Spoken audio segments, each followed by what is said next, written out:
Bám sure sẽ ngầu hả? Eat some more, please. Ngã là đem bám ra. I ate food already. Tầng ba u sau tê u per hi em. But noodles is different. Ngan bám ar pliang. I will eat 2 plates. Ka pliang jong no kania.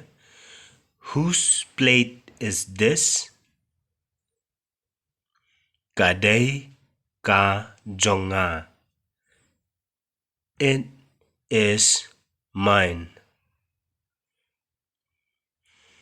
Pin bam ayu. What would you eat? Nga kwa roti. I want bread. Di ya ka sha jong pi. Drink your tea. Ubang u pan. The potato is tasty. Mano bashet ya unia.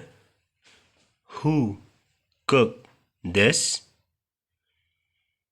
Ka kerteng ayu kane ka jingshet. What is the name of this recipe? Kane kadai jado neyong. This is jado neyong. Song nabenta jong nga. Pack it for me. Pinang banshet kumne. Do you know how to cook in this way? Ngam nang. No, I don't know. Pin shet ayu lashai. What will you cook tomorrow?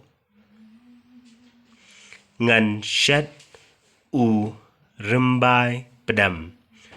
I will cook fermented beans. Snobha hikai lang. Please teach me. Lano ngan hikai yapi. When should I teach you? Lano da pilap. Whenever you are free. Hikai ya nga minta. Teach me now. Pikwa banang ya kae. What would you like to learn? Ngakwa banang. I want to learn. Kadno shaman have I.